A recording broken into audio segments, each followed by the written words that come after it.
Academia Nacional de la Ingeniería y el Hábitat de Venezuela. Comisión de Educación Superior. Cátedra ANIH 2026. Los grandes retos de la ingeniería y el hábitat en Venezuela. Módulo 3. Riesgo hidroclimático. Análisis, adaptación, mitigación, resiliencia. 15 de julio de 2026. Conferencia número 4. Mitigación de riesgos de aludes e inundaciones. Por José Luis López. La siguiente conferencia de hoy, me permito volver a estas láminas. Este, es realmente sobre un tema muy aleccionador, que fue el tema tiene que ver sobre la mitigación de riesgos de aludes torrenciales e inundaciones, y como estudio de caso se va a hacer un énfasis muy importante en las lecciones que dejó el desastre de Vargas de 1999. Un desastre que, bueno, la mayoría de los que nos acompañan lo han estudiado, muchos lo recordamos. Y en este sentido, realmente tenemos un conferencista de lujo, que es nuestro querido amigo, el doctor José Luis López, a quien quisiera, bueno, resumir su larguísima trayectoria académica y profesional. José Luis es ingeniero civil con una extensa trayectoria académica y profesional en el campo de la hidráulica fluvial y la mitigación de riesgos naturales. Obtuvo su título de ingeniero civil en la Universidad Central de Venezuela en el año 71, y luego obtuvo su máster y su doctorado en hidráulica en la Colorado State University, donde también completó estudios postdoctorales entre los años 96 y 97. Desde el año 78 se ha desempeñado como profesor investigador del Instituto de Mecánica de Fluidos en la Universidad Central de Venezuela. Fue director del Instituto de Mecánica de Fluidos y coordinador del programa de posgrado en Ingeniería Hidráulica de la Central, vicepresidente del Comité Latinoamericano de la Asociación Internacional de Investigación de Hidráulica y presidente del Comité Editorial de la Academia Nacional de Ingeniería y Hábitat desde el año 2022 hasta el presente, y del cual es miembro de número desde el año 2020, miembro de número de la Academia Nacional de Ingeniería y Hábitat de Venezuela. Tiene especialidad en el análisis de ríos de montaña, el desarrollo de modelos matemáticos para calcular cambios de lecho y distribución granulométrica, y crucialmente el estudio de flujos de escombros, debris flows. José Luis lideró el equipo técnico para el estudio y desarrollo de medidas estructurales y no estructurales tras el desastre de Vargas del año 99. Él ha sido recibido numerosos premios, entre los que destacan el Premio Nacional de Ciencia y Tecnología, doctor Humberto Fernández Morán. También recibió el tercer lugar en el Semblin Gillian Lifetime Achievement Awards del 2023, y múltiples premios y reconocimientos tanto de la Universidad Central de Venezuela como de la Academia Nacional de Ingeniería y Hábitat y de otros entes, ¿no? Tanto por sus libros como por sus trabajos científicos vinculados a lo que ha sido el desastre del agua, desastres vinculados al desastre de Vargas. José Luis es un autor prolífico con 6 libros editados, muchos de ellos que han recibido galardones como premio a la publicación científica del año en varias ocasiones. Tiene más de 34 publicaciones en revistas arbitradas y más de 90 publicaciones en múltiples congresos internacionales. Yo, previo a a esta conferencia, le preguntaba a José Luis sobre el tema del caso de estudio que vamos a mirar hoy, que es el caso de Vargas. Y el caso de Vargas no solamente es interesante por lo que ocurrió en sí mismo, sino por lo que ocurrió luego de ello, en donde el Estado venezolano llegó a construir, me comentaba José Luis, un número sorprendente, cerca de 63 obras de ingeniería, de control de sedimentos, de represa, para tratar de, bueno, hacer algo en función de mitigar el riesgo de lo que ocurrió en diciembre del año 99. Para efectos de esta presentación, José Luis nos acompaña. Hola José Luis, bienvenido. Bien, gracias. Buenas tardes, eh, Sí, Alejandro. Sí, yo lo que quería comentar era que después de haber conversado contigo hace algunas horas, dado que en la zona donde yo vivo hay muchos cortes de electricidad, entonces lo que se sugirió fue que yo grabara la presentación y tú la pasaras directamente desde allá para no correr ningún riesgo de que vaya a haber alguna interrupción. Entonces eso es lo que yo te voy a agradecer. perfecto. Sí, y eso mismo vamos a hacer. Vamos a dejar correr en este momento la presentación de José Luis. Permítanme hacer un pequeño ajuste aquí para mejorar el sonido. Ok, perfecto. Entonces, escuchemos la conferencia de José Luis y al final va a estar presente con nosotros en la sesión de preguntas y respuestas.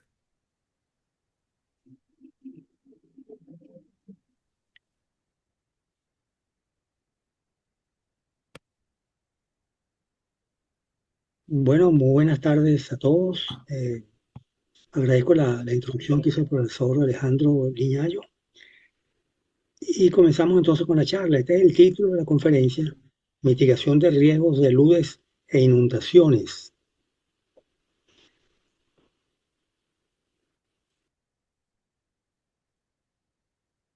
Vamos a tratar los siguientes puntos en la conferencia. En primer lugar, unos breves comentarios sobre deslaves e inundaciones, lo que llamamos historias recurrentes.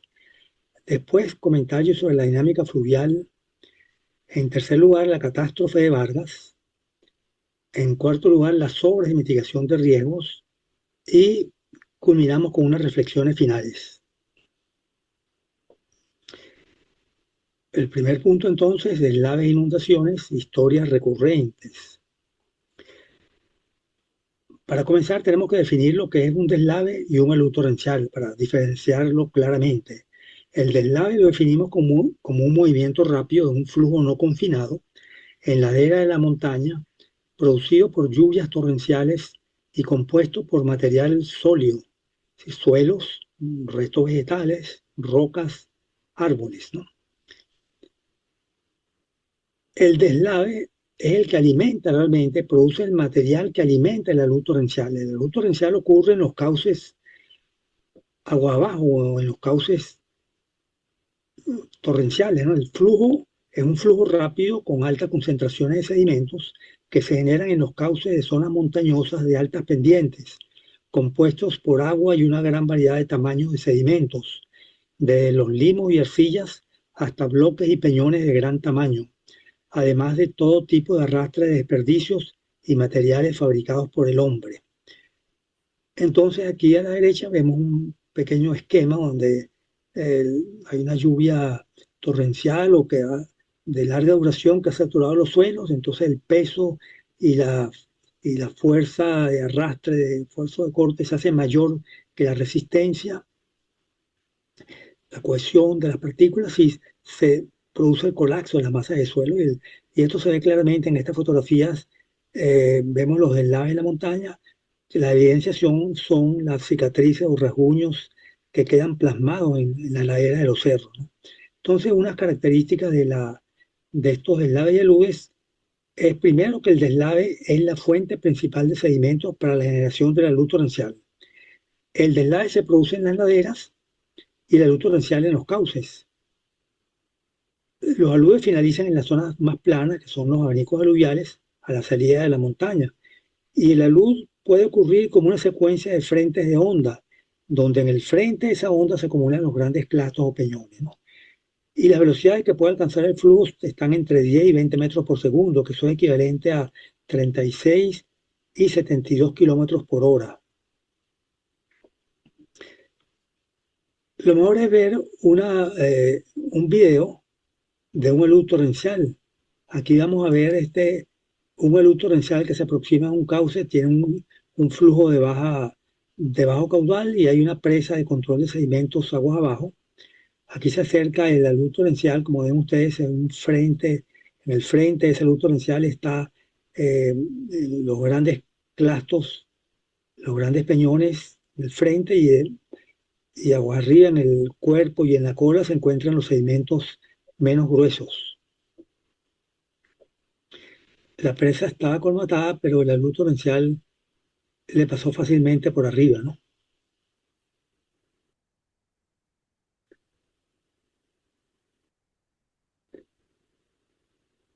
Es importante entender las partes que componen un cauce torrencial.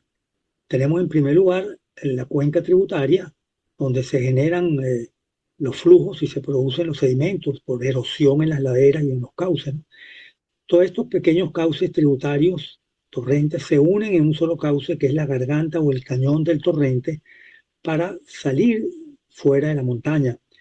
Al salir de la montaña, en la zona más plana se deposita el sedimento y se genera lo que se llama el abanico aluvial o cono de eyección, conformado por los sedimentos que el río ha estado depositando durante centenares o miles de años, ¿no?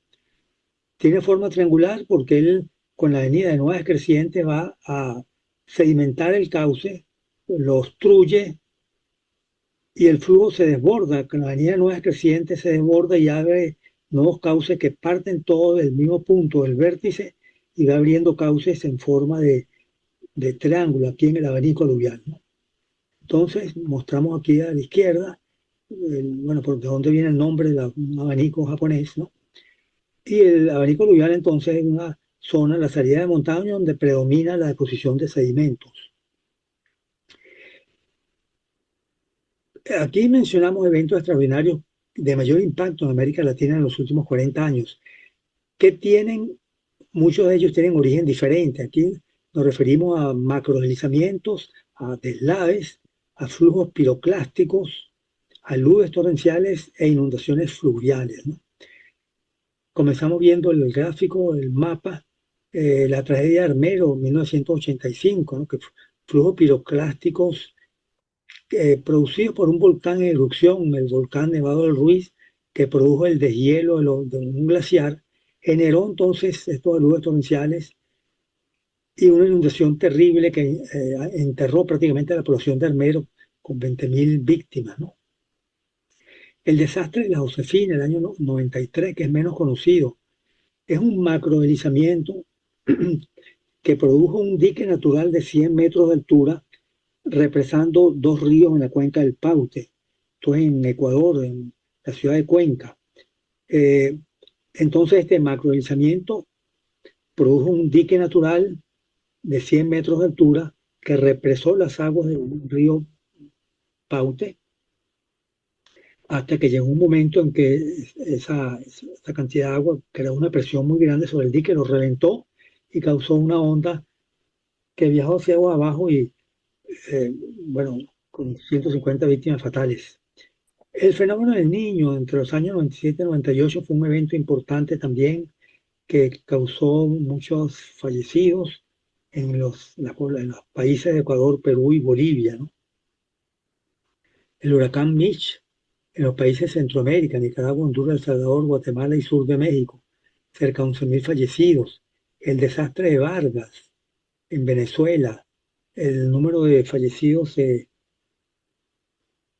piensa que está en el orden de 1.000 personas, no se conoce exactamente la cifra, 5.000 millones de dólares en pérdidas materiales.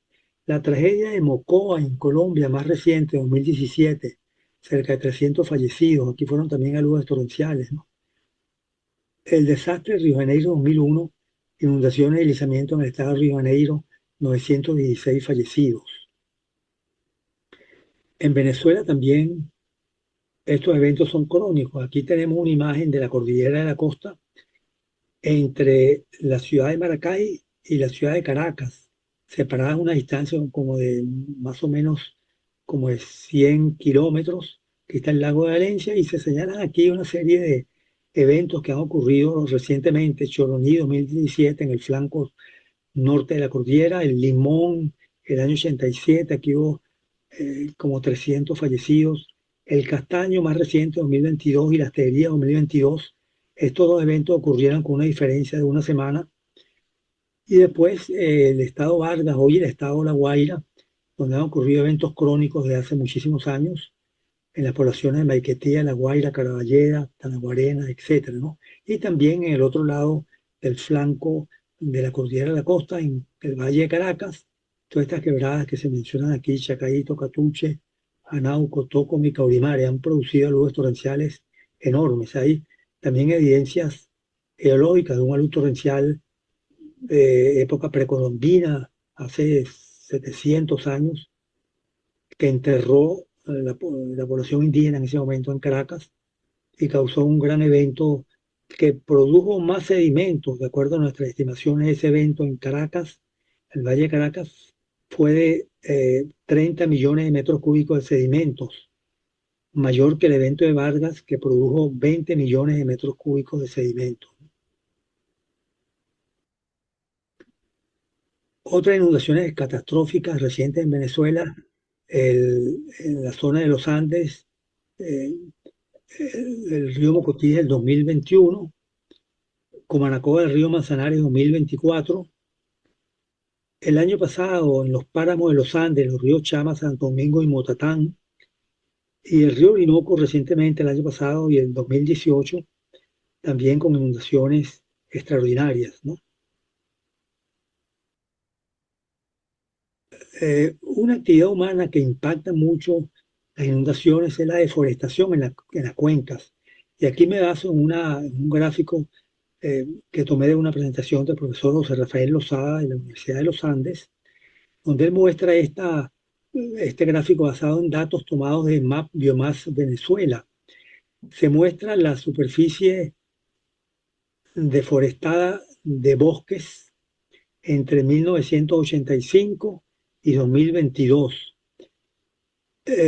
Más o menos fueron deforestados 10.000 hectáreas.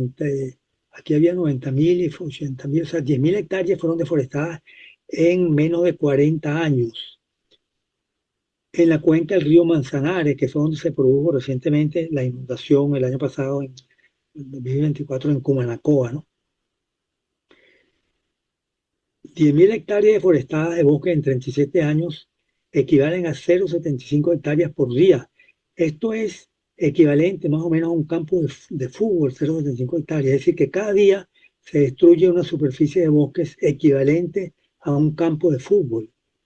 Y esto es para visualizar mejor esa dimensión de 0,75 hectáreas, ¿no? Es el área de un campo que ocupa un campo de fútbol, ¿no?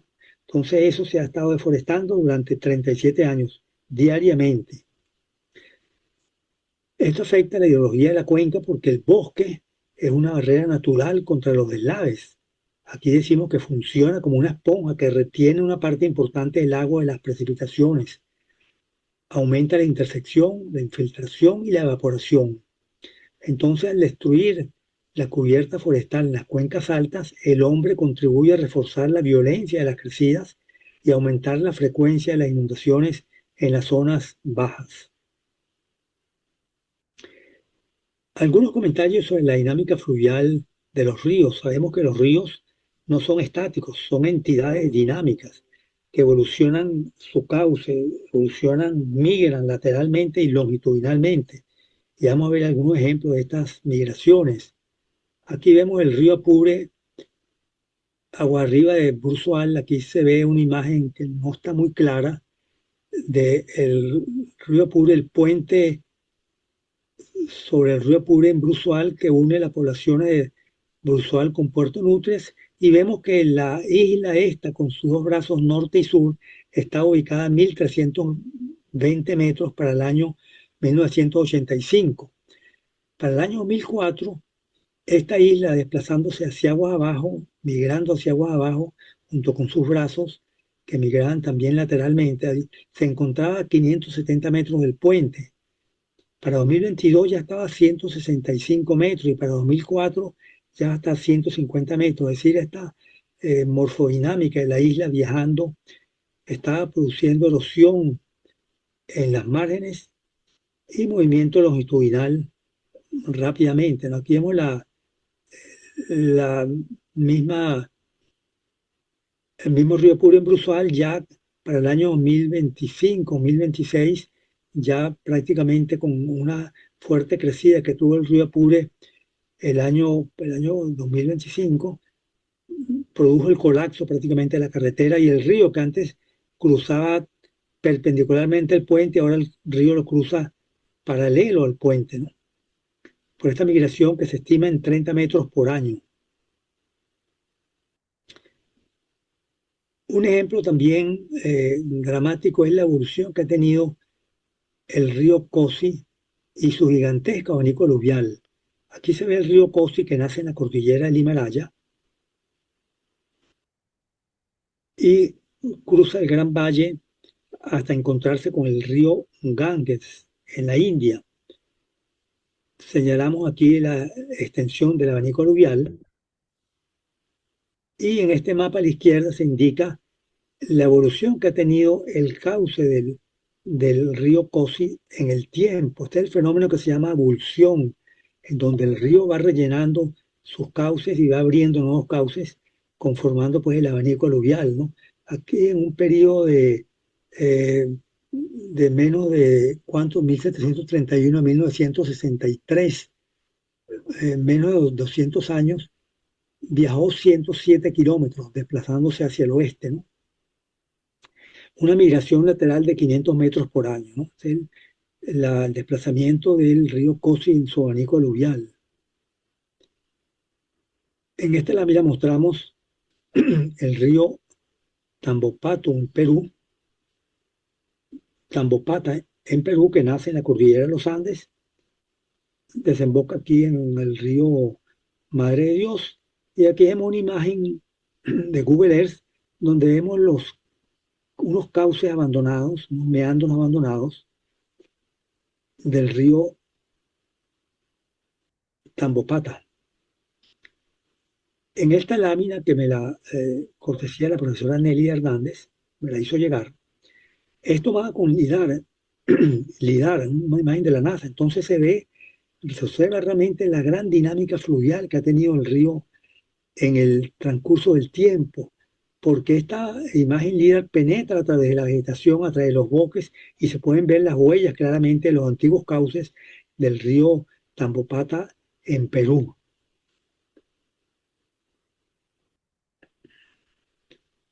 El río Tambopata en Perú, entonces aquí vemos la imagen Google Earth que permite ver algunos cauces abandonados, pero no los que están escondidos por la montaña, y sí permite ver la imagen LIDAR. Entonces esto nos indica la gran dinámica fluvial que están sujetos estos ríos, en particular ríos de llanura. Y esto sería muy cómico esta imagen si no, eh, bueno, tuvo pues la consecuencia de la tragedia del huracán Mitch. El huracán Mitch en 1998 se construyó este puente y el huracán Mitch ocurrió a finales del 98. Entonces, después del huracán, se observa el puente realmente fuera del cauce del río. El río obstruyó, sedimentó el cauce y abrió un nuevo cauce lateral y abandonó el puente, quedó prácticamente en seco, ¿no? Entonces, la carretera se destruyó, el río cambió de curso y esto nuevamente parece algo muy, muy cómico. Pero aquí ocurrió una tragedia, la tragedia del huracán Mitch.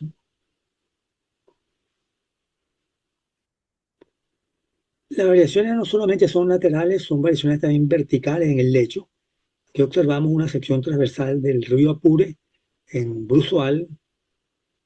Eh, el ancho es como 200, 300 metros del río. Aquí vemos el nivel del río en aguas bajas, se indica por esta línea. En aguas altas subió como 3 metros y el río, el lecho que estaba en este nivel en aguas bajas, descendió 3 metros por la degradación del lecho debido a la creciente del río. Después se recuperó, después cuando el nivel del agua volvió a su cauce normal, de aguas bajas, se recuperó el nivel del lecho. Pero esto indica que los ríos también varían verticalmente, ¿no? De acuerdo al ciclo hidrológico, de acuerdo al periodo que estén viviendo en su ciclo hidrológico, ¿no? Aquí se ve el río Orinoco, que es mucho mayor, son casi 2.000 metros, 1.500 metros de ancho. En Punta Cuchillo, aquí tenemos el nivel del agua de aguas bajas y el nivel de aguas altas una variación de 9 metros entre aguas bajas y aguas altas, y el río descendió entre aguas bajas y aguas altas, el lecho descendió 5 metros, ¿no? Este es el lecho en aguas altas y después se recuperó también cuando el río volvió otra vez a su nivel de aguas bajas. Este es un caso también dramático, el río Kusatsu en Japón. Vemos la migración vertical del lecho, ya la vamos a ver. Esta es una fotografía que tomamos cruzando el río cuando visitamos Japón.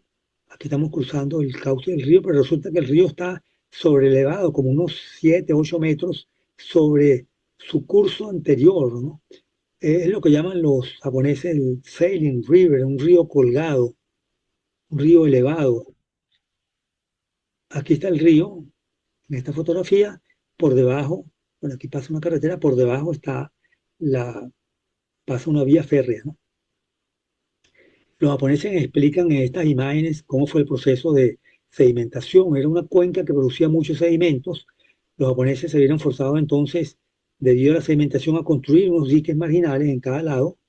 Excavaban, construían los diques marginales, pero el río seguía sedimentando. Entonces, cada vez que se sedimentaba el río, elevaban el nivel de los diques marginales y eso se siguió por mucho tiempo, muchos años, hasta que el río quedó colgado, quedó elevado, como se observa en esta imagen, más o menos unos 8 metros, de acuerdo a lo que yo pude obtener de estos datos, quedó elevado unos 8 metros el antiguo río Kusatsu, ¿no?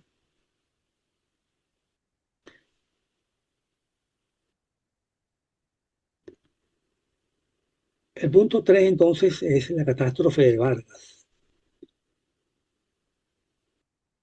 En esta imagen presentamos la cordillera de la costa, el macizo Ávila. En su flanco sur se encuentra el Valle de Caracas, la ciudad de Caracas. En su flanco norte se ha desarrollado el estado Vargas, hoy el llamado estado La Guaira. Entonces las poblaciones de Vargas se asentaron en una franja de terreno muy pequeña, muy corta, ubicada entre la montaña y el mar, ¿no? Que no supera más de 1 kilómetro, más de 2 kilómetros por aquí, ¿no? Aquí estamos viendo una franja de 20 kilómetros, pero se generaron aludes torrenciales a lo largo de 50 kilómetros de esta cordillera, ¿no? Esta montaña se caracteriza por tener pendientes muy pronunciadas en sus laderas y en los cauces, presencia de sedimentos residuales, suelos residuales, rocas también fracturadas, muchas grietas, y fracturadas por la acción sísmica y también la meteorizada por la acción del medio ambiente. Entonces, este es un medio propicio para generar aludes torrenciales. Faltaría el detonante que es la lluvia. Y esto se produjo precisamente en diciembre del año 99, que mostramos el histograma de lluvia para la estación de Maiquetía del mes de diciembre. Aquí tenemos los datos diarios del mes de diciembre, y ya el mes de noviembre, las últimas semanas, quincenas, había estado lloviendo también levemente, pero en forma continua. Aquí hubo una gran lluvia de más de 100 milímetros el día 3, luego descendió y continuó la lluvia de baja intensidad hasta que vino la gran lluvia torrencial del 14, 15 y 16 de diciembre, que se acumularon 1.207 milímetros en todos estos días, en estos 17 días, ¿no? Eh, Fueron como 900 milímetros en estos 3 días. Entonces esta lluvia produjo el colapso de las laderas de los cerros, se generaron pues los deslaves en la montaña y los aludes torrenciales en los cauces. Aquí vemos las imágenes de los deslaves en la montaña, y no estamos hablando de un deslave o decenas o centenares, sino miles de deslizamientos, de movimientos de masa, deslaves en la montaña, como se aprecian en estas cicatrices que se observaron a todo lo largo de la cordillera de la costa en una distancia de cerca de 40 o 50 kilómetros, ¿no?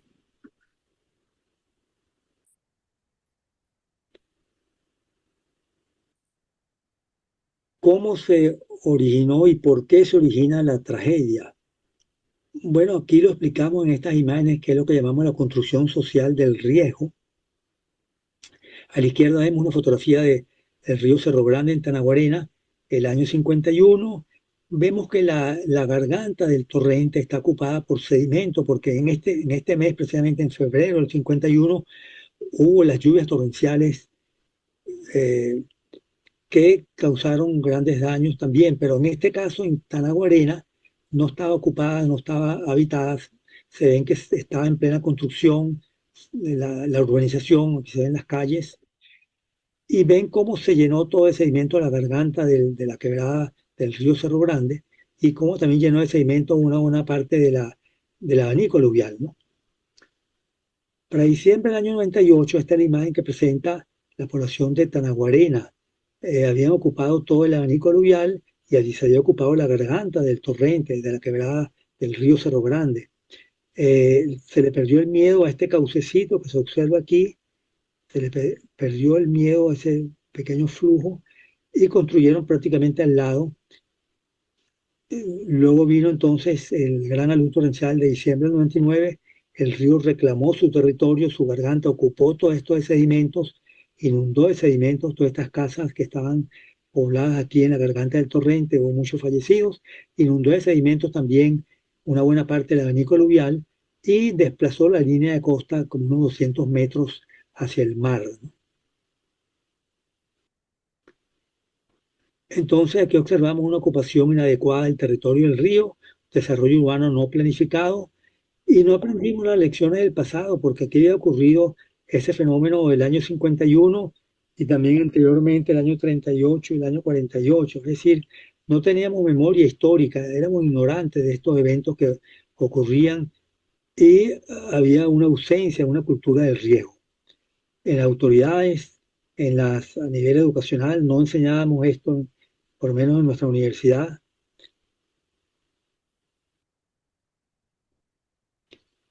En esta imagen mostramos la configuración de la línea de costa y resaltamos la ocupación de los abanicos aluviales, ¿no? Donde entra un río, se observa cómo la línea de costa se deforma, se crea una protuberancia en la línea de costa debido a la posición de sedimentos de los aludes torrenciales que han ocurrido en el pasado, ¿no? Entonces aquí vemos esta forma muy redondeada de Carmen de Uria. Esta imagen es tomada después de los deslaves del 99, ¿no? Entonces aquí eh, yo planteo esto como una lucha continua entre la montaña y el mar, porque la corriente litoral va erosionando la línea de costa, la corriente, el oleaje, y los aludes torrenciales, la montaña irrumpe cada cierto tiempo con los aludes torrenciales y deposita sedimentos y desplaza la línea de costa hacia el mar. Pero el mar, a través de estas corrientes, mareas, marejadas, oleaje, va empujando la línea de costa, va retrocediendo la línea de costa en un proceso de erosión regresiva hacia la costa, ¿no? Entonces hay una lucha continua entre la montaña y el mar, ¿no? Los daños producto de los aluvios torrenciales fueron fundamentalmente por inundación y deposición de sedimentos. Aquí está nuestro querido profesor Marco Falcón, eh, de pie sobre una parada de autobús, el que está de espalda del profesor José Gaspar. Tenemos aquí a la derecha la población de Tanaguarena, lo que vemos el río Cerro Grande en Tanaguarena. Se llenó esto de sedimentos, esto es una vivienda de 2 plantas. Aquí vemos daños también por impacto de peñones en esta casa en Los Corales. En esta aquí vemos también que el impacto de los peñones colapsó una estructura y depositó peñones prácticamente en el tercer piso de esta edificación, 7 metros de altura. Alcanzaron los aluvios torrenciales, ¿no? Y los otros daños, tal vez el único caso donde los daños fueron producidos por erosión en lugar de sedimentación fue Carmen de Uria. Aquí vemos un gran cañón que abrió el alud torrencial, se le metió por debajo de la casa y abrió un cañón de 7 metros de profundidad. Y esto lo vemos, aquí vemos la imagen de Carmen de Uria, la imagen dramática de lo que era Carmen de Uria antes del deslave y después del deslave. Prácticamente el 90% de las viviendas fueron destruidas por el alud torrencial.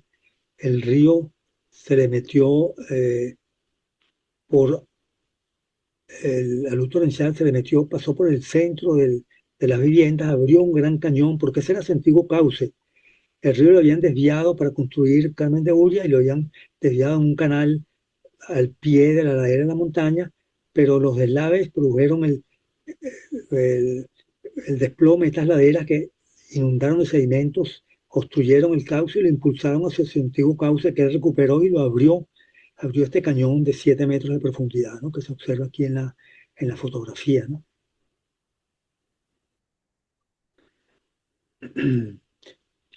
Los daños fueron causados no solamente, y las víctimas no solamente por los aluviones torrenciales, sino también directamente impacto de deslaves.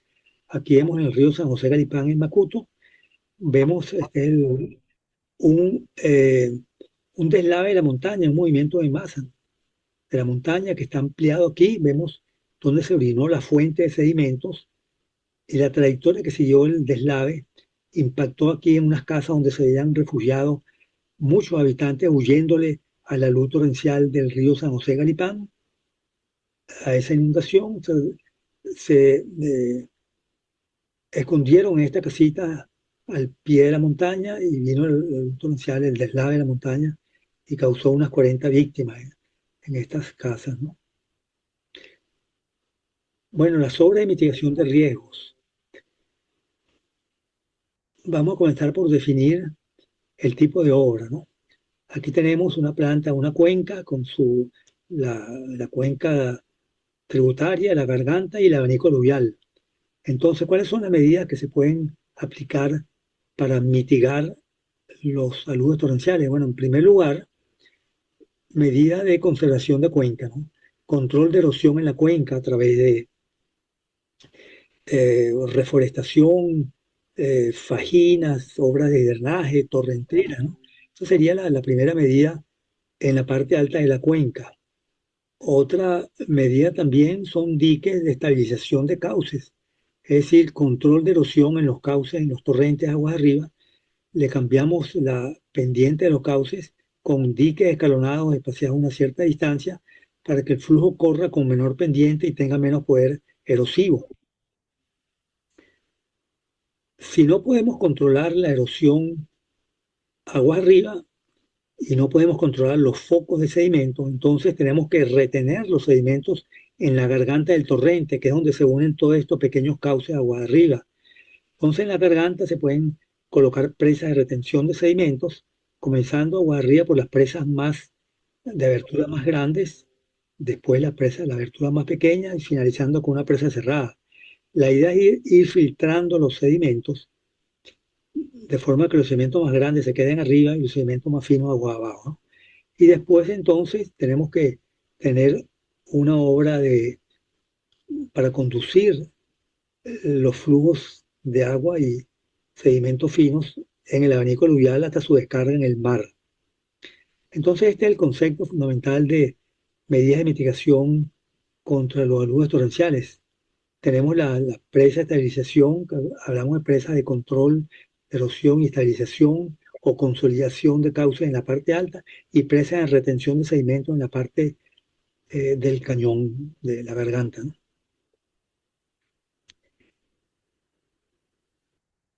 ¿Qué se ha hecho en Vargas para prevenir la ocurrencia de un nuevo desastre? Bueno, se construyeron 63 presas de retención de sedimentos en un periodo muy breve, entre 2000 y 2008. Las presas fueron de diferentes tipos, cerradas y abiertas. Abiertas son las que tienen aberturas, pueden ser ranuradas, con ventanas, presa de rastrillo o de barrera flexible. Aquí vemos una presa, unos elementos tubulares de acero, puede ser visto como una presa de ranura o como una presa de rastrillo.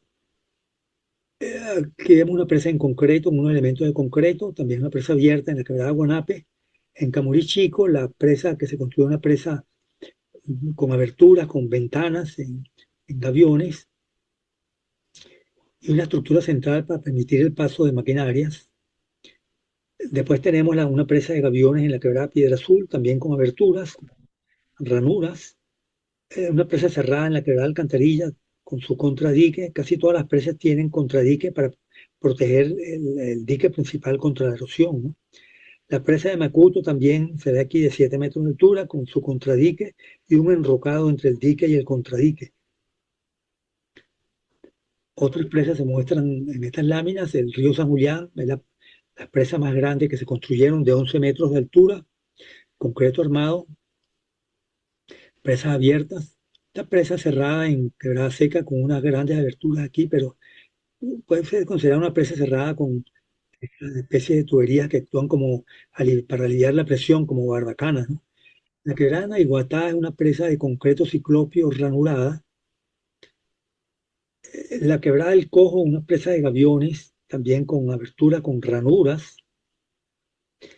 El río Camurí Grande, la presa de gaviones con unos orificios de sección rectangular. La quebrada Nare, también una presa de gaviones. Y aquí terminamos de mostrar pues, la presa de gaviones de San José Galipán, la presa de Camurí Chico, que es de Ventana, esta presa de ranura en la quebrada Curucutí. Aquí vemos recién construida con el contradique para protegerla contra la erosión, contra la erosión al pie de la estructura. Y aquí estaba ya sedimentada como hasta el 50% la presa abierta de ranura en la quebrada Curucutí. Otra presa de tipo reticular en la quebrada San José Galipán, eh, son elementos de concreto armado, columnas y vigas. La presa tubular abierta tipo rastrillo en Tacagua. Y una presa de barrera flexible de redes de anillos de acero tipo Geobrook en la quebrada Osorio. Ahora, la mayoría de las presas fueron presas para retención de sedimentos, pero hubo unas pocas que se pueden considerar presas para consolidación dependiente o estabilización dependiente. Y este es el caso de la quebrada Alcantarilla. Aquí vemos la presa, un conjunto de presas, la presa número 1, después la 2, la 3 y unas presas escalonadas. Aquí vemos una gran cárcava, que se ve mejor en esta fotografía. Antes de la presa número 1, aquí se observa la presa de retención número 1, la presa de 1, 2, 3, 4, como 6 metros de altura, en gaviones. Y después, mirando aquí desde aguas arriba hacia aguas abajo, vemos las presas escalonadas para control de erosión en el cauce, que tiene una pendiente muy fuerte. Y aquí la misma la misma ubique de estabilización de pendiente, visto desde aguas abajo hacia aguas arriba, ¿no? En esta tabla resumimos las presas que se construyeron, las 63 presas en cada una de las cuencas de los cauces, cuántas son cerradas, cuántas son abiertas, cuál es el tipo de material, el acero, gavión, predomina el gavión. Pero como esta tabla no se puede ver claramente, aquí la resumimos en la próxima lámina. Eh, en total 63 presas de retención, 37 presas cerradas, 26 presas abiertas. De acuerdo al tipo de material, 44 de gaviones, que son el 70%, 14 presas de concreto, 3 presas tubulares de acero, 2 presas de redes de anillos de acero. Y se canalizaron 25 quebradas con diferentes materiales, concreto armado, gaviones y roca cementada. Eh, Se construyó entonces lo que llamamos un sistema integrado de presas y canalizaciones, ¿no? Aquí vemos el ejemplo del río San Julián, compuesto por 3 presas.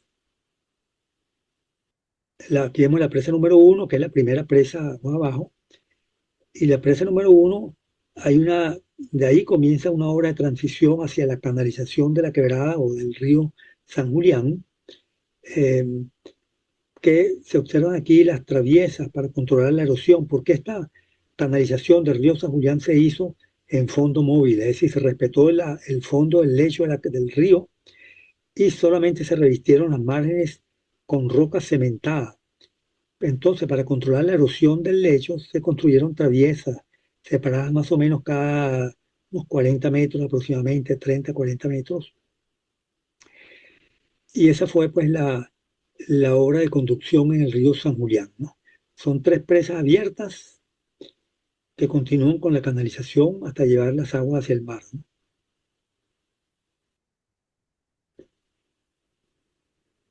Un fenómeno que se observó fue la, eh, la sedimentación acelerada de las presas, ¿no? De las obras. Aquí vemos la presa eh, la presa de Macuto, la presa de Gaviones de 7 metros de altura. Estamos viéndola hacia aguas arriba. Se terminó de construir el año 2003, cuando fue inaugurada. Ya para el enero de 2004, casi un año después, la presa estaba sedimentada hasta la mitad. Eh, para enero del 2005 ya quedaba solamente con 1 metro libre de sedimentos.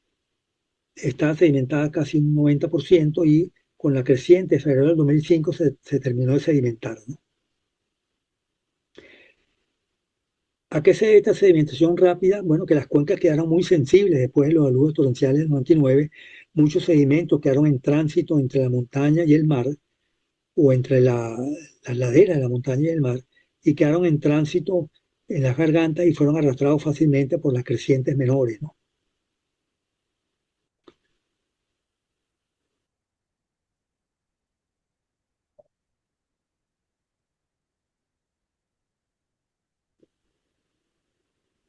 Hemos hecho un monitoreo de la sedimentación en esta presa que se indica con estos perfiles cómo se fue sedimentando progresivamente desde el 2003 hasta el 2008, ¿no? Está la presa y estos son los perfiles de sedimentación, ¿no? Ahora bien, hay una diferencia entre la sedimentación lenta que puede ocurrir con las crecientes normales y la sedimentación rápida que puede ocurrir por un alud torrencial, ¿no?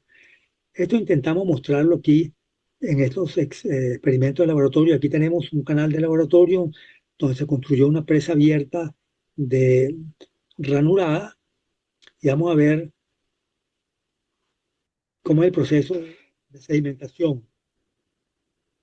Aquí vemos el perfil de remanso que crea la presa y en donde el perfil de remanso se encuentra con el flujo aproximadamente uniforme que viene agua arriba, se comienza a sedimentar el material. Van a observar ustedes una pequeña onda de sedimentos que comienza a formarse y esa onda de sedimentos comienza a crecer y a trasladarse hacia agua abajo. Aquí ya se observa un poco la onda de sedimentos. Vamos a adelantar para verlo más claramente. Aquí ya se observa la onda de forma triangular, que es el delta de sedimentos, viajando hacia aguas abajo, pero también hay una propagación hacia aguas arriba, porque esto va aumentando el perfil de remanso, aumentan los niveles del agua, que a su vez generan sedimentación, o sea que hay una sedimentación regresiva viajando hacia aguas arriba y la sedimentación del delta viajando hacia aguas abajo. El delta, si lo adelantamos, va a llegar hasta el final de la presa y ahí se detiene porque la presa es una presa abierta que está siempre dejando pasar algo de sedimento, ¿no? Lo otro que mostramos es una sedimentación más rápida. Esta es una presa también en un canal de flujo torrencial, una presa abierta, eso tiene aquí una ventana. Y aquí mostramos con un material más grueso. Aquí el flujo viene, los primeros sedimentos pasan por la ventana hacia aguas abajo y otra presa y comienzan a acumularse.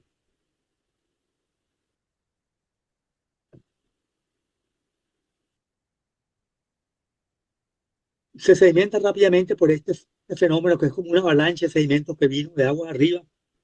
Algunos pasaron por la ventana, otros quedaron atrapados y se produjo la sedimentación de la presa más rápidamente, ¿no?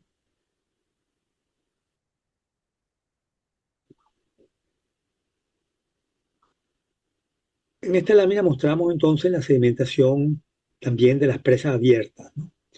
La presa de Guanape fue construida el año 2001, en mayo de 2001. Para diciembre del 2001, en un periodo de 7 meses, la presa se prácticamente se colmató con los sedimentos, se obstruyó con los arrastres vegetales y se colmató de sedimentos con una sola crecida. La crecida no fue tampoco tan importante, pero la colmató de sedimentos. Aquí vemos la vista del tramo de arriba eh, eh, obstruida realmente por restos vegetales, por troncos de árboles. Y después observamos un fenómeno curioso: la crecida del 2005, las grandes lluvias del 2005 produjeron una autolimpieza de la obra, ¿no? Los flujos se concentraron y lograron lavar parte del material que estaba acumulado, ¿no? Esta es una sedimentación también de presa abierta, reticular, sobre la quebrada San José de Garipán. Aquí está recién construida en el 2008, una presa como de 7 metros de altura.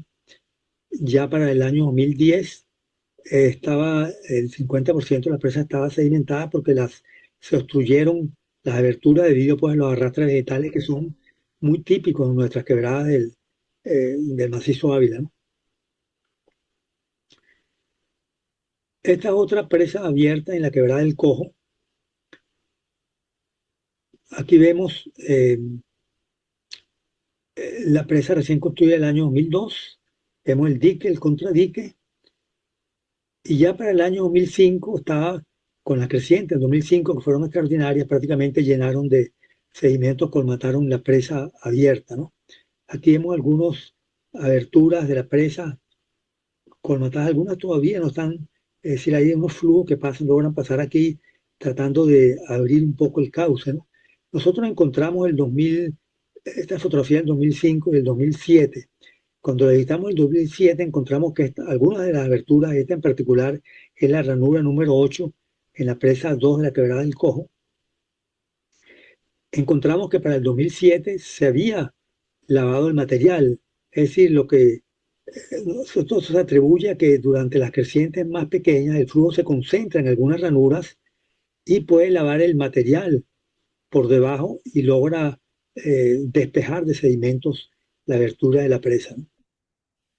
Por la concentración que se hace de los flujos en aguas decrecientes pequeñas, ¿no? Aquí también presentamos el problema de erosión o degradación general del lecho agua abajo. Vemos un perfil de la quebrada Piedra Azul, el perfil inicial del año 2003 cuando se construyó.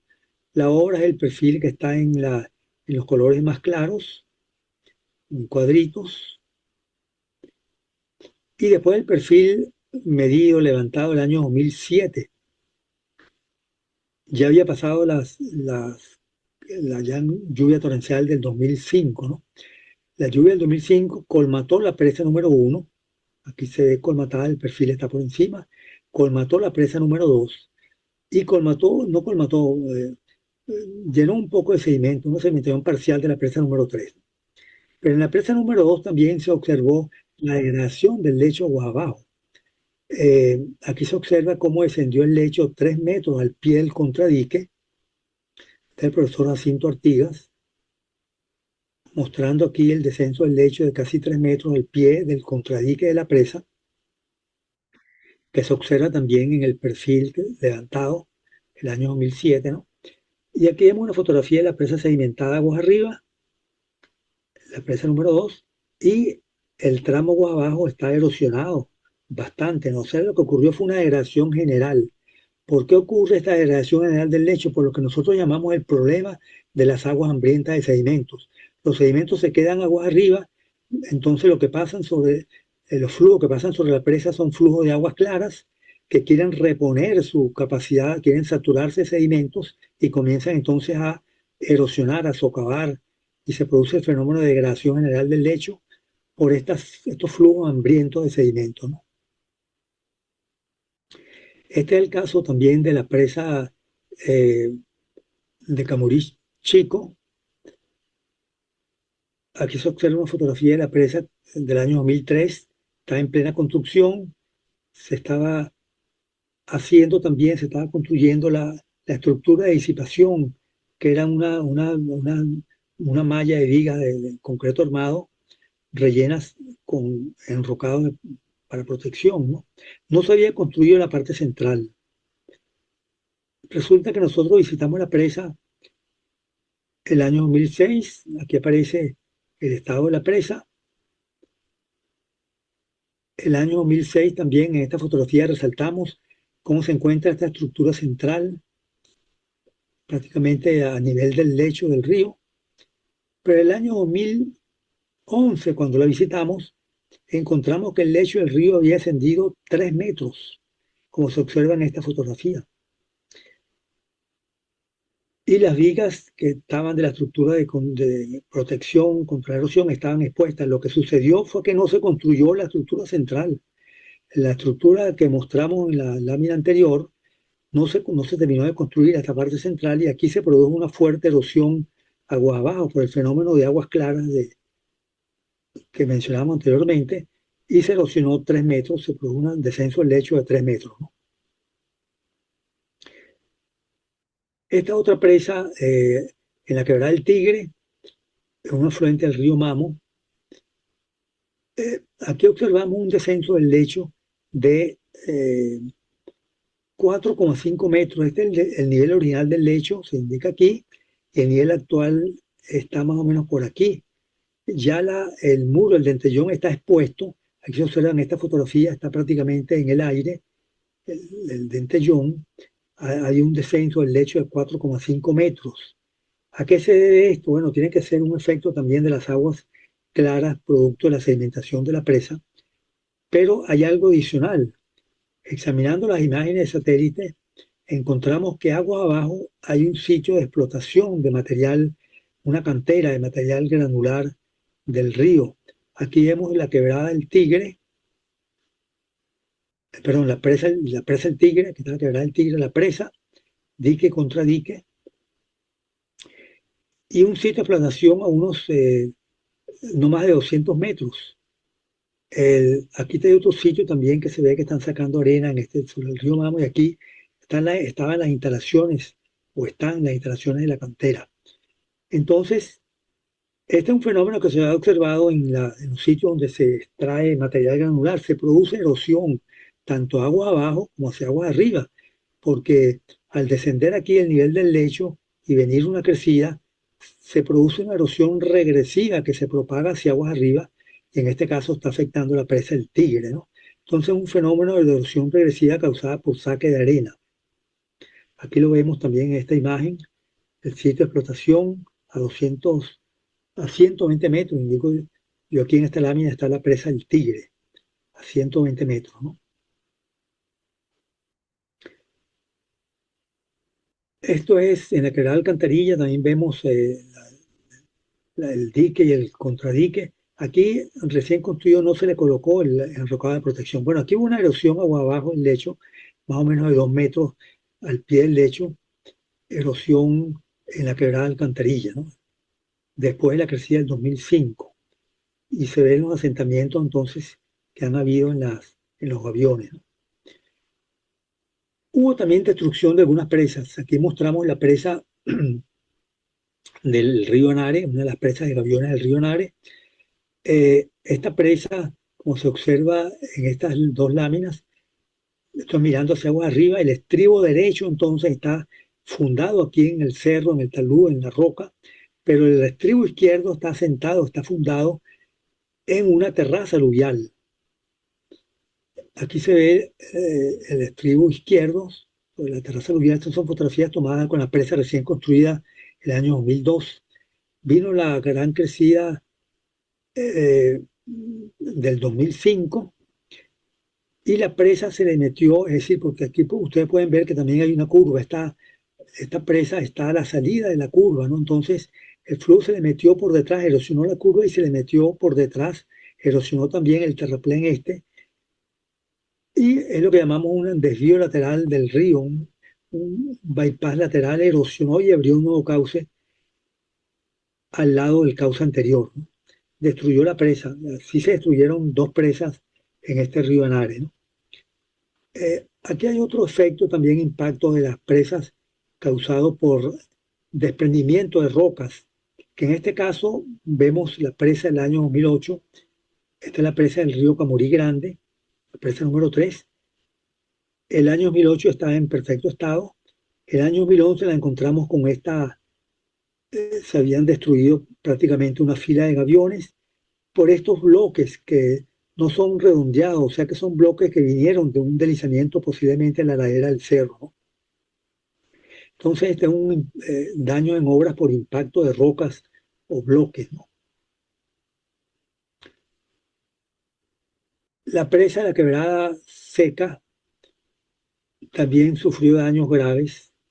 Aquí la vemos recién construida, el año 2006, está una presa como de 7 metros de altura en Gaviones. Para el año 2007 ya presentaba efecto de estar asentándose los gaviones, ¿no? Como se observa en esta fotografía, hay movimiento de formaciones aquí en los gaviones. Eh, Aquí lo que sucedió fue que se infiltró el material por el estribo y se produjo un fenómeno de tubificación y comenzó pues el colapso de la presa. Cuando la visitamos el 2016, ya lo que se veía era la ruina de la obra, de la presa. Aquí se ve uno de estos tubos de concreto también destruidos y los restos de la presa realmente, ¿no? No había rastros de la presa, solamente los restos de ella, ¿no? Entonces esta es una falla por, bueno, ataque de la presa en los estribos, fenómeno de tubificación, ¿no? La presa, hay otros casos también de presas que han fallado, por lo menos los contradiques, por erosión al pie. Aquí vemos el caso de la quebrada Migueleno, la presa número 2, recién construida. Aquí se ve también el contradique en buen estado, pero para el año 2007 esta era la condición, en su estado natural, su estado después de la construcción. El 2011 ya presentaba problemas de formaciones por erosión al pie, ya había colapsado prácticamente el 2019 por estos fenómenos de erosión que se produjeron al pie de la estructura. Esta otra foto del 2011, también el colapso de la estructura en otro contradique en el río Cerro Grande.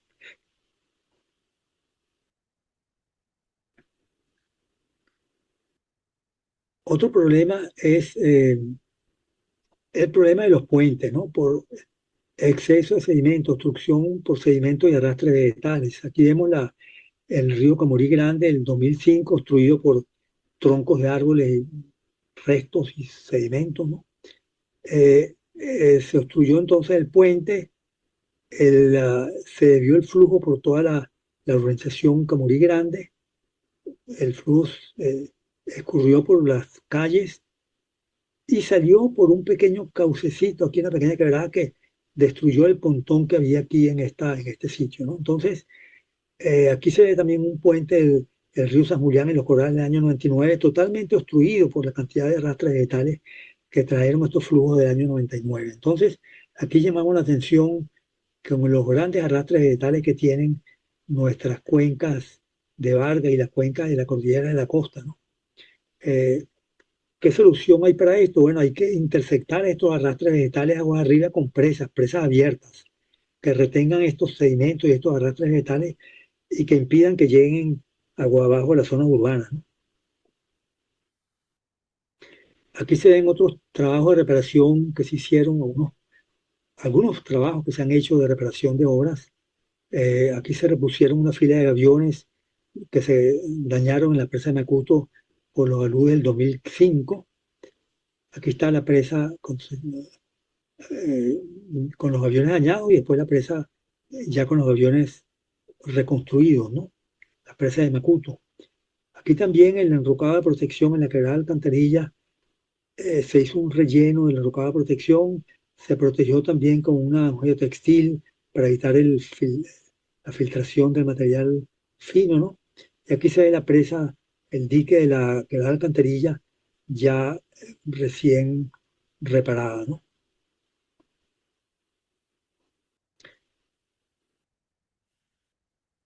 En estas imágenes vemos la evolución de la sedimentación de la presa abierta de la quebrada Macuto, bueno, es el río San José de Galipán, en Macuto. Aquí vemos la presa abierta,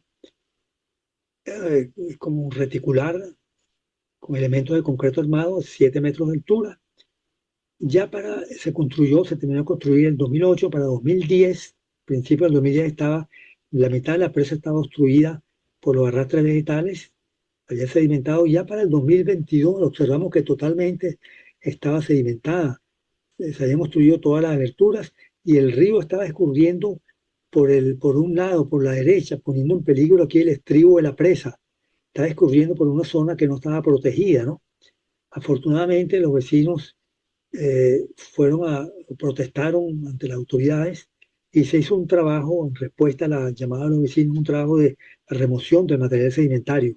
Aquí vemos para octubre de 2023, se iba a comenzar el trabajo de remoción. Aquí están las maquinarias trabajando y aquí está la presa ya, donde se dragó el material, se removió el material sedimentario, construía la presa, ¿no?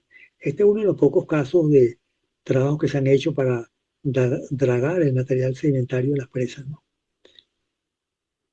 También hay problemas de sedimentación con las canalizaciones en el tramo inferior, y esto es normal que suceda, la sedimentación de las canalizaciones, porque ellas vienen con una pendiente alta y en el tramo, cuando llegan a la avenida Costanera o la avenida de la Playa, una pendiente mucho más suave, sedimenta el material, ¿no? Entonces, esto se llena también de vegetación. La vegetación induce más sedimentación, la sedimentación más vegetación, etcétera, ¿no? Se disminuye la capacidad de conducción. Aquí se muestra el dragado que se hizo del cauce para recuperar en el río San Julián su capacidad de conducción. Se excavó un canal de 2 metros de profundidad a lo largo de 300 metros entre el puente de la avenida La Playa y la avenida Costanera. Esta foto la tomé yo desde la avenida Costanera hacia la avenida La Playa. Se abrió este canal de 2 metros de profundidad y en esta fotografía vemos cómo estaba la situación antes de la apertura del canal. Había solamente 2 metros de luz libre para que pasaran los flujos, cuando ha debido ser 4 metros, y aquí se ve la maquinaria pues excavando ese canal de 2 metros para tratar de reponer la profundidad de 4 metros que ha debido tener la canalización, ¿no?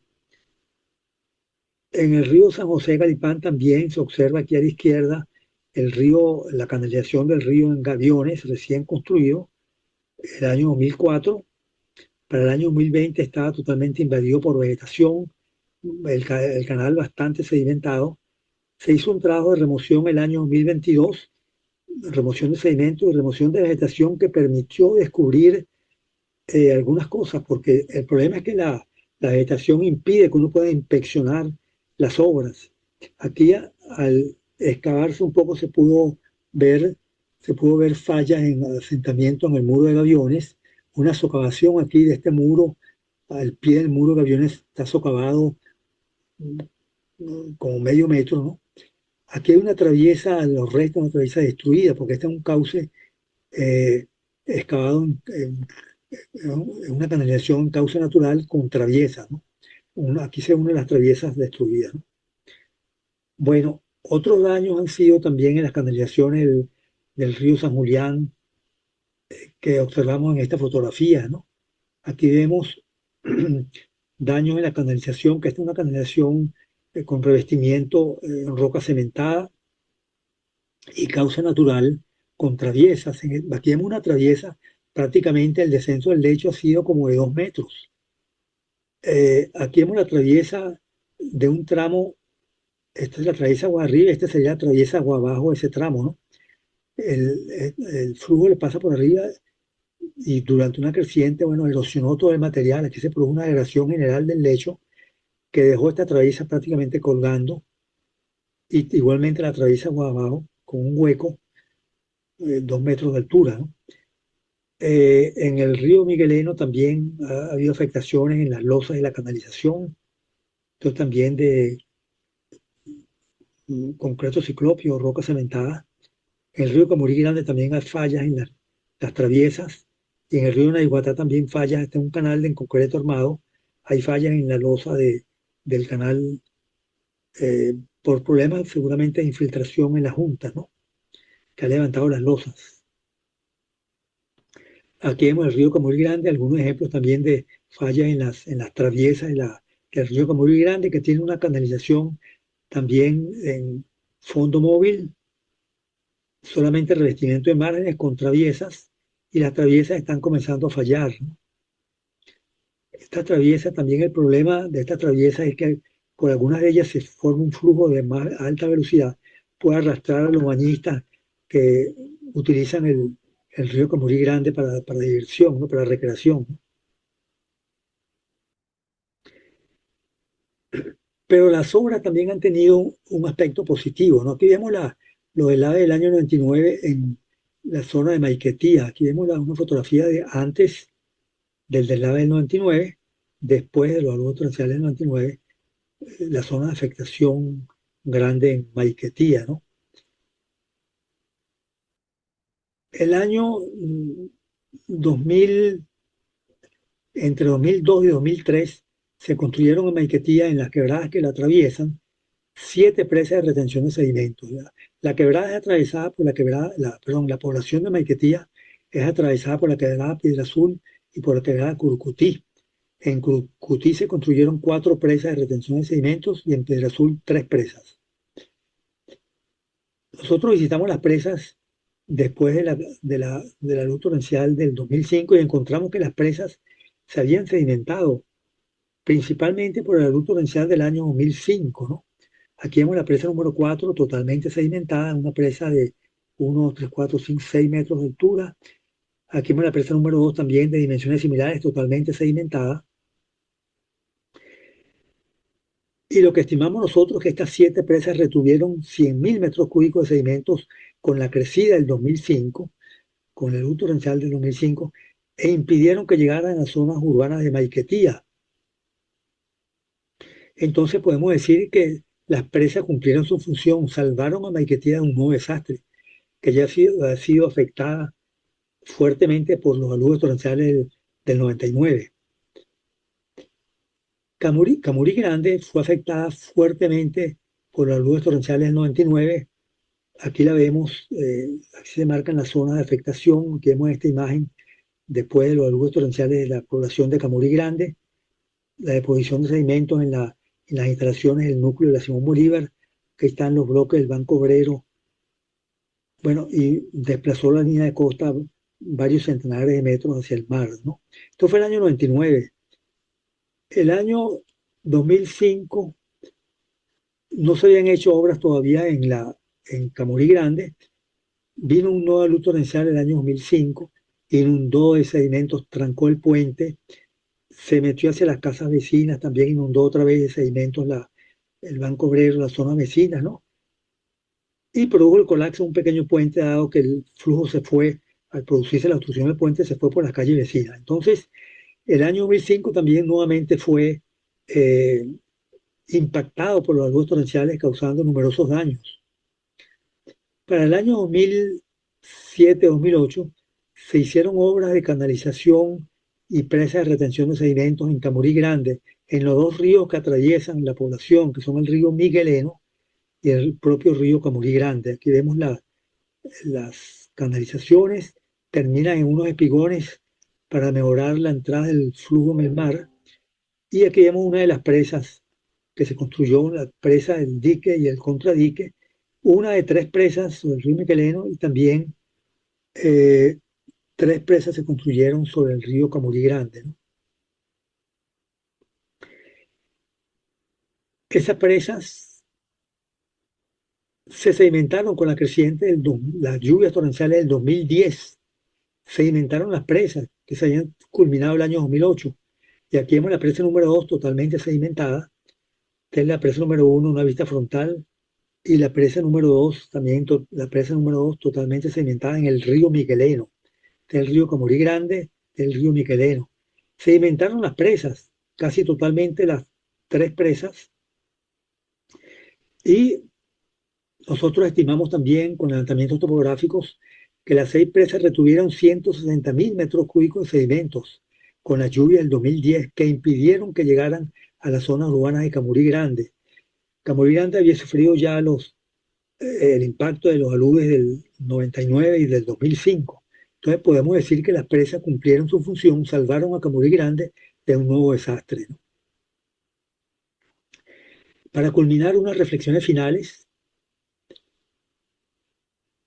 Vargas 19, el peor desastre de origen hidrometeorológico que haya ocurrido en nuestro país, cerca de 1.000 fallecidos y 5.000 millones de dólares en daños materiales, el cual cambió la geografía del estado Vargas. Decimos esto porque movió la línea de costa en algunos casos hasta 200 o 300 metros hacia el mar y elevó el nivel del lecho en las zonas urbanas unos 2 o 3 metros, en algunas partes en promedio, ¿no? Y cambió también nuestra perspectiva de enfocar los fenómenos torrenciales, que no los estudiamos En ese momento no estudiamos los saludos torrenciales, solamente el profesor Julián Aguirre en Mérida había trabajado en problemas de flujo torrencial, ¿no?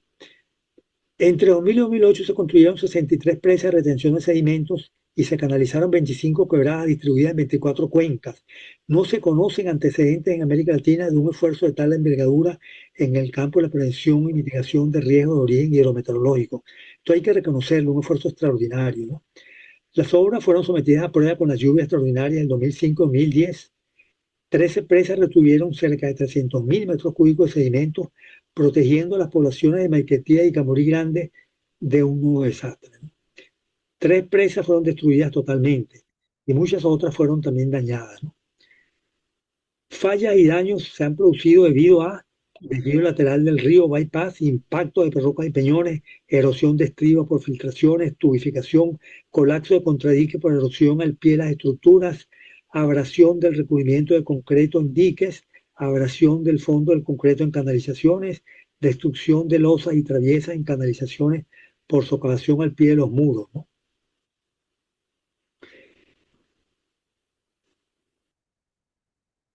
La mayoría de las presas fueron sometidas a un rápido proceso de sedimentación, aún las presas abiertas, debido a los grandes arrastres de sedimentos y restos vegetales transportados por las crecientes, construyeron sus aberturas. Sin embargo, procesos de autolimpieza han sido observados en algunas de las ranuras de las presas abiertas. Se estima que el 70% de las presas están totalmente sedimentadas, lo cual indica que han cumplido su función de atrape del material sólido, pero también indica que han dejado de proteger a la población agua abajo. Es decir, hay una sensación falsa de seguridad en las poblaciones. Piensan que están protegidos por las obras, pero las obras en su mayor parte están sedimentadas, o sea, han perdido su capacidad de protección. Entonces esto tiene que solventarse en alguna forma, ¿no? Degradación general del lecho ha ocurrido agua abajo de algunas de las estructuras debido al efecto de aguas claras hambrientas de sedimentos. Profundidad de erosión entre 2 y 4 metros han sido apreciadas al pie de las obras. El mantenimiento de las obras ha sido muy pobre, se requiere establecer un programa de mantenimiento periódico y realizar estudios de factibilidad económica para analizar cuál es la mejor solución, remoción de sedimentos acumulados o construcción de nuevas presas para recuperar la capacidad de protección a la población. Se hace necesario realizar un inventario actualizado, porque lo que nosotros hemos indicado en esta presentación tiene ya algunos años de las observaciones que hemos realizado, tienen ya algunos años de antigüedad. Entonces hay que actualizar ese inventario. Para ello se propone elaborar una base de datos, un SIG, Sistema de Información Geográfico Dinámico Interactivo, que incorpore los siguientes elementos. Por aquí indicamos la ubicación, las coordenadas, los datos de la cuenca Guajarriba, qué elementos en riesgo hay en cada cuenca, qué elemento está protegiendo la presa, las características y dimensiones de las obras existentes, la función que cumplen, las capacidades de almacenamiento, los sedimentos acumulados, la historia del comportamiento de la obra, recopilación de material fotográfico, imágenes satelitales, referencias, ¿no? Y este SIG Vargas que proponemos realizar, es una propuesta que estamos haciendo, un proyecto, permitirá la evaluación, gestión y monitoreo de las obras de mitigación de riesgos, presas y canalizaciones construidas en las cuencas de Vargas, hoy Estado de La Guaira, con el fin de fortalecer la resiliencia institucional y comunitaria de la población ante eventos hidrometeorológicos extremos. Bueno, y con esto yo termino mi presentación. Aquí mostramos algunas de los aportes que hemos hecho en el conocimiento, algunos libros que han sido publicados con la idea de difundir el conocimiento científico y contribuir a la creación de una cultura del riesgo.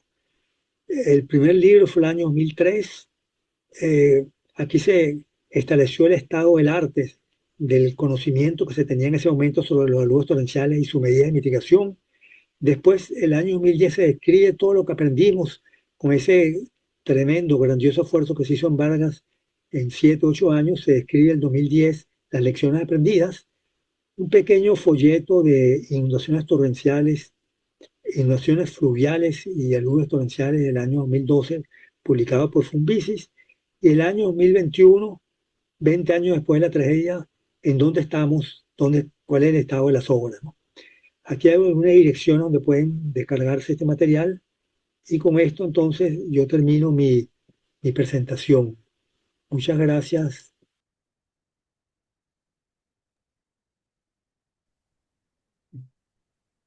Perfecto, muy bien. Muchísimas gracias, José Luis. Eh, pues ya tú ves los aplausos en pantalla. Yo no sé si quisieras, ¿tienes algún comentario general que agregar? Tenemos muy pocos minutos, 15 minutos realmente para cumplir el tiempo previsto.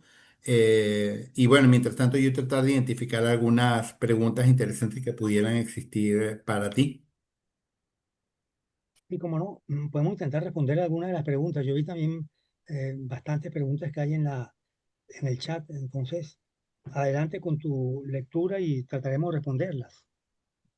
Bueno, realmente te confieso que quizás tú tienes una mejor idea porque es que como yo estaba transmitiendo el video, no podía ver el chat porque si no entorpecía la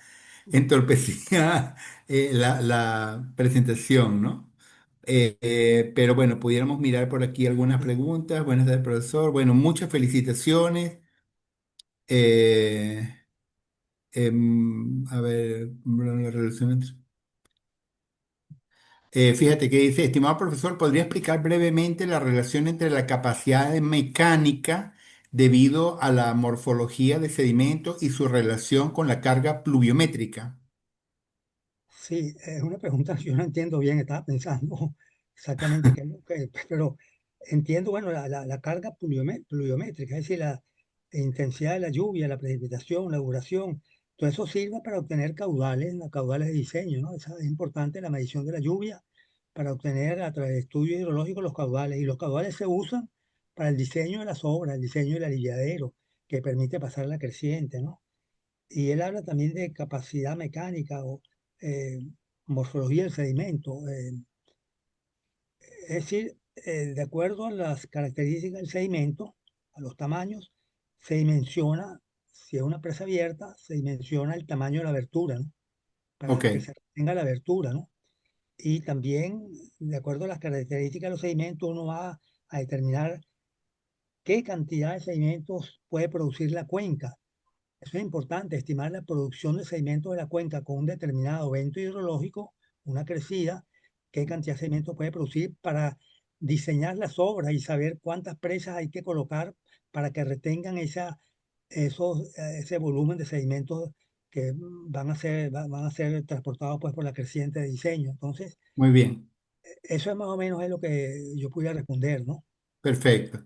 Una pregunta interesante de José Lozano. Él dice, una consulta al profesor, en los actuales periodos hidrológicos no estacionarios, ¿cuán importante considera usted retomar los sistemas de estaciones hidrométricas e hidrometeorológicas de manera de poder sustentar el diseño de obras y manejo de cuencas? Sí, bueno, eso es fundamental. Aquí todos sabemos que la red hidrometeorológica a nivel nacional ha tenido un gran descenso, ¿no? De 900 estaciones que había en los años 90, ahora hay mucho menos, no sabemos cuántas hay porque la página web de INAMET no publica el número de estaciones, ¿no? Pero eso es importantísimo, por supuesto, recuperar la red hidrometeorológica, no solamente estaciones pluviométricas, sino estaciones hidrométricas también, que midan los niveles del agua en los ríos. Y tengo entendido que hidrométrica en los ríos de Venezuela prácticamente no hay, solamente en el río Orinoco, ¿no? El río Orinoco creo que hay 4 estaciones, 5 estaciones. Una las mantiene el INAMET, otra el Ministerio del Ecosocialismo, otra es el Instituto Nacional de Canalizaciones, pero eh, bueno, eso es fundamental, la información hidrometeorológica para poder, Te comento, José, que te sí, escuchas un poco bajo, no sé si el micrófono lo tienes lejos, pero déjame, sí, si sí, pudiera mejorar la cercanía al micrófono. Fíjate, hay sí, no, una pregunta aquí de Fernando Martínez que dice, estimado profesor López, a la luz del comportamiento de las obras de mitigación desde su construcción y a la fecha y todo lo que se ha estudiado sobre ellas, ¿se ha detectado la necesidad de modificar algo en ellas? Ejemplo, la desembocadura del río El Cojo o la presa cerrada de Macuto, amén de la necesaria culminación del canal de San Julián. Sí, bueno, cada uno de ellos es un caso diferente, ¿no? Pero es indudable, aquí se han hecho recomendaciones en la presentación sobre qué podemos hacer para mejorar. Por ejemplo, se han presentado muchos problemas en lo que se llaman los elementos que constituyen los canales, ¿no? Que son las traviesas, ¿no? Esas traviesas, entonces hay que ver si es que están muy separadas, entonces hay que construir traviesas intermedias, porque están muy separadas y se producen procesos erosivos, hay que construir traviesas intermedias para no hacerlas tan separadas, ¿no? Hacerlas a más corta distancia. Los problemas de las presas que se han presentado, la erosión aguas abajo también de las presas, debido a que no se hacen las obras de control de erosión aguas abajo de los contradiques, ¿no? Hay Ok, muchas cosas que hay que revisar, ¿no? Que hay que revisar perfecto. y mejorar. Muy bien. Omar López pregunta, saludos, tomando como ejemplo el antecedente y antecedentes del evento de Vargas, ¿qué se podría recomendar e implementar por lo menos para el caso de ríos como el Manzanares en Cumanacoa, dado lo que ocurrió Sí, recientemente en el estado Sucre, ya que se presenta repetitivo en temporada lluviosa, provocando inundaciones y pérdidas de viviendas y cultivos y animales, etcétera? Yo emplearía un poquito la pregunta a José Luis, mirando un poco qué hacer más allá de Vargas y con sí, tanta demanda que hay que atender alrededor de estos temas en todo el país. sí, yo entiendo la pregunta y creo que el ejemplo de Vargas tiene que servir para iluminar las acciones a seguir en otras cuencas, ¿no? Debemos tomar esto como un ejemplo, todos los estudios que se hicieron allí, estudios hidrológicos, hidráulicos, ¿no? Mapas de amenaza. Entonces, yo toqué solamente los aspectos estructurales, no me concentré en aspectos no estructurales, que son importantísimos, ¿no? Muy Sistemas de bien, alerta temprana, mapas de amenaza, mapas de riesgo, ¿no? Pero en Cumanacoa, por supuesto, hay que comenzar por hacer estudios básicos, hidrológicos e hidráulicos, ¿no? ¿Cuál fue la magnitud de la creciente que pasó por allá?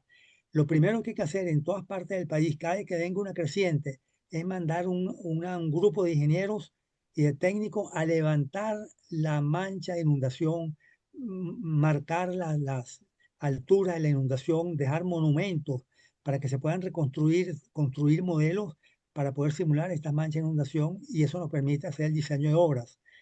En el río Manzanares, en Cumanacoa, hay que comenzar por saber, fue un alud torrencial, vinieron muchos arrastres vegetales, sedimentos, material grueso, peñones, yo no lo sé, pero hay que comenzar por ahí porque va a depender cuál es el enfoque. Vamos a tener, si hay muchos arrastres vegetales, hay que retener los arrastres vegetales aguas arriba con presas abiertas, a lo mejor, ¿no? Hay que mejorar el encauzamiento del río, eso es una norma, ¿no? El claro. encauzamiento del río, mejorarlo, tal vez con diques marginales, corregir, remover los sedimentos acumulados en las curvas, etcétera. Tiene que haber estudios hidráulicos, hidrológicos como primer punto para atacar Muy la bien. medida de mitigación, ¿no? Una pregunta que hace Roberto Hernández. ¿Se conoce de algún esfuerzo que se haya hecho para la regeneración y mantenimiento de la cobertura vegetal de las cuencas? Bueno, lo que yo he observado es que la regeneración ha sido natural. Todas esas cicatrices y rasguños que vimos en las montañas que estaban expresados en la fotografía, ellos se regeneraron naturalmente. Yo lo he visto también cuando voy al Humboldt, al Ávila, en la parte de arriba, había muchas cicatrices que están regeneradas ya, la vegetación creció naturalmente y tapó esos deslizamientos. Yo no conozco planes de regeneración en la montaña del Ávila eh, hechos por el hombre, ¿no? Sino algo natural, ¿no? Perfecto. Bueno, hay muchísimas palabras de felicitación de muchas de las personas que nos acompañan. Leo aquí a Salomón López diciendo saludos, profesor López, excelente presentación. Muchas gracias a usted y a los organizadores por traernosla. En las presas abiertas de mayor tamaño es importante hasta donde sea posible mantener abiertas las trochas de acceso de maquinaria que se habilitaron para el transporte de materiales y equipo de construcción con la finalidad de poder remover con maquinaria los detritos más grandes que se depositan aguas arriba, pues solo así se permite recuperar su capacidad de retención. Yo creo que este es un tema que tú lo señalaste, recuerdo, en el primer libro ya tú hacías esas observaciones, lo importante de mantener esa ruta para el mantenimiento permanente de esas obras, José. Así es, ¿no? Así es. Hay muchas presas que uno no puede accesarlas porque hay tres o cuatro presas en una quebrada y para llegar a la cuarta uno tiene que pasar por encima de la tercera, es decir, no hay camino de acceso, ¿no? Entonces hay que comenzar por hacer vías de acceso para maquinarias también, si se quieren, para poder remover los sedimentos, ¿no? Y Correcto. a fin de cuentas es un estudio, tiene que haber un estudio económico, financiero para ver qué es más adecuado, o ponemos maquinarias o construimos presas nuevas, ¿no? Claro, excelente. Hay una pregunta aquí de Vladimir Contreras González. Bueno, él hace dos preguntas. Primero, ¿qué metodología puede implementarse de manera teórica para evaluar la activación o no de la erosión regresiva aguas arriba de un banco de extracción de materiales en un cauce? Y la segunda pregunta que hace es, ¿qué recomendaciones pudieran darse para evitar la socavación al pie de presas de retención de sedimentos? Bueno, comenzando por la primera, uno puede utilizar modelos matemáticos, fórmulas matemáticas para simular la venida de una crecida con agua y sedimentos, ¿no? Tomando en cuenta incluso la distribución granulométrica del material del lecho y cómo esa erosión que se produce aguas abajo se va a propagar hacia aguas arriba en forma regresiva. Eso lo hemos hecho nosotros. Eso se puede hacer con modelo matemático de simulación de agua y sedimentos, ¿no? Tomando en cuenta las características del material del lecho, ¿no? La segunda pregunta está relacionada con, ¿Cómo evitar la socavación al pie de las presas de retención de bueno, sedimentos? haciendo obras de protección enrocado, posiblemente enrocado de protección, hay que ver cuál es el tamaño de la piedra y qué extensión tú le vas a dar longitudinalmente para controlar ese foco de erosión, ¿no? Perfecto. Hay algunas personas que lamentan que no pueden entrar, que la señal la tienen débil. Yo puedo comentarles que próximamente todas estas conferencias van a estar disponibles para poder ser disfrutadas online, tanto en el canal de YouTube de la Academia Nacional de Ingeniería y Hábitat, como en el canal de YouTube del Centro de Investigación en Gestión Integral de Riesgos. A todos les llegará próximamente los links tanto a cada una de las 6 conferencias que se han organizado. Aquí hay un comentario de nuestra querida amiga, la profesora Marianela Lafuente. Ella dice, excelente conferencia, José Luis, muchas gracias. Una pregunta, a la luz de las lecciones aprendidas más de 20 años después, ¿recomendarías repetir los mismos sistemas de control de torrentes que se utilizaron? Excelente pregunta. ¿Hay algunas soluciones alternativas que pudieran funcionar mejor que las que ya fueron implementadas para un futuro evento similar que pudiera darse en Vargas? Bueno, yo creo que una de las medidas que uno pudiera aplicar aprendiendo de la experiencia de Vargas es que las presas tienen que ser presas abiertas. No pueden ser presas cerradas. Las presas cerradas están produciendo mucha erosión aguas abajo porque retienen todo el material, toda la carga sedimentaria, ¿no? Entonces es conveniente que las presas tengan cierto tipo de aberturas para que permitan pasar una cierta cantidad de sedimentos y no produzca estos fenómenos de erosión hacia aguas abajo, ¿no? El problema de los flujos hambrientos de sedimentos, ¿no? Esa sería una recomendación. La otra, creo yo, es tal vez se utilizó mucho el gavión como material de construcción, ¿no? Y aunque las lecciones las experiencias no fueron totalmente malas, pero yo creo que el gavión tiene que utilizarse con unas ciertas condiciones, con mucho cuidado, ¿no? Pero las experiencias no fueron tan malas realmente. Muchas empresas de gaviones se comportaron muy bien, satisfactoriamente, ¿no? Bueno, esa es una de las cosas que yo pudiera comentar, ¿no? Perfecto, muy bien. Bueno, quisiera ya, para ir cerrando, creo que hemos atendido la mayor parte de las preguntas. Hay varios comentarios también que hacen referencia a la utilidad de lo planteado por el profesor Juan Antonio Pascual, particularmente de cara a la manera como se ha tratado de generar alguna forma sí, como que algún marco legal que de alguna manera permita la gestión sostenible de las cuencas y menciona particularmente Giordani Millet, que esto es importante porque la ley de aguas en Venezuela, la ley de aguas de Venezuela, la centralización del Poder Ejecutivo ha dejado a los consejos de cuencas que están previstos en la ley con un rol casi nominal o inoperable.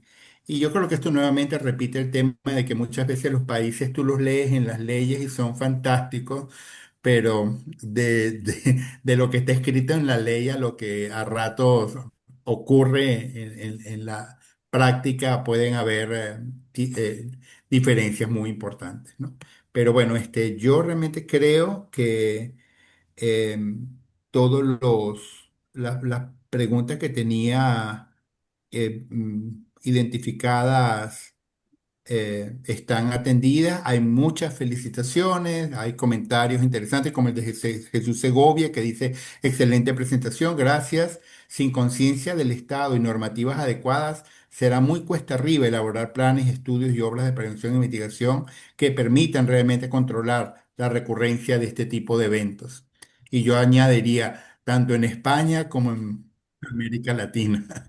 Creo que todavía hay cosas con las cuales tenemos que seguir trabajando para avanzar en este tema. Bueno, muy bien, yo no tengo más preguntas al momento. Estamos excedidos 1 minuto del tiempo previsto para estas dos conferencias. Comenta Rommel Tapuy, por favor, si nos puedes enviar las presentaciones a... Bueno, Rommel, yo te sugiero que si tú te inscribiste en el link, todas las personas que se inscribieron en el link de estas conferencias van a recibir los accesos a cada una de las 6 conferencias previstas en el marco de este ciclo. Y pues yo cerraría ya pues antes de darle la palabra para palabras finales a Juan Antonio, a José Luis y finalmente a Paolo para que cierre la sesión de hoy, invitándolos para el próximo lunes a la última sesión de este ciclo de charlas. Esa sesión va a estar enfocada en lo que hemos llamado la última milla, que es justamente cómo atender o qué se ha hecho, qué hemos aprendido de esfuerzos que se tratan de hacer para tratar de convertir el conocimiento, los diagnósticos, los resultados que nos brinda la ciencia y la tecnología en políticas públicas y en agendas tanto institucionales como comunitarias de acción alrededor de estos temas. En esa reunión, en esa sesión vamos a hablar sobre las experiencias en los procesos de fortalecimiento institucional que se han tratado de implementar en estos temas a nivel de América Latina y el Caribe. Y tendremos nuevamente un conferencista de lujo que es el doctor Mario Naleso, que es el coordinador del programa Hydrobit del Banco Interamericano de Desarrollo para todos los países de América Latina y el Caribe. Y también hablaremos, yo tendré el gusto de compartirles con ustedes algunas experiencias en temas de gobernanza para la reducción de riesgo de desastres que hemos desarrollado a lo largo de algunas décadas y que, bueno, seguimos desarrollando hoy por hoy, siempre tratando de encontrar la forma. Entonces, bueno, yo, no sé, algunas palabras de cierre, Juan Antonio, te agradecemos altamente por habernos acompañado. Tú estás en España y sé que estás trasnochado, como yo. Realmente pocas. La primera es agradecer a todos por su participación y también agradecer a la organización por tenerme en cuenta. Solo hacer una conclusión que es la que tú has dicho, es decir, una cosa es la letra escrita y otra cosa es la realidad y posiblemente tenemos que trabajar mucho para acercar la letra a la realidad, o sea, ese es nuestro trabajo y muchísimas gracias de nuevo a todos. Muchísimas gracias a ti, Juan Antonio, por la fantástica conferencia de hoy. Y bueno, no sé, José Luis, si tú quisieras cerrar con algo. No, bueno, pensando un poco en la pregunta de Marianela de la Fuente, que sí hay soluciones alternativas a los sistemas de control de torrentes que se utilizaron en el año 99. Yo creo que el enfoque fue correcto, ¿no? Nosotros nos basamos en presas de retención de sedimentos y canalizaciones. Hay que mejorar aspectos individuales de cada una de estas obras. Por ejemplo, las canalizaciones no deben ser en concreto, sino deben ser de fondo móvil, lecho natural y solamente revestimiento de márgenes, ¿no? Excelente.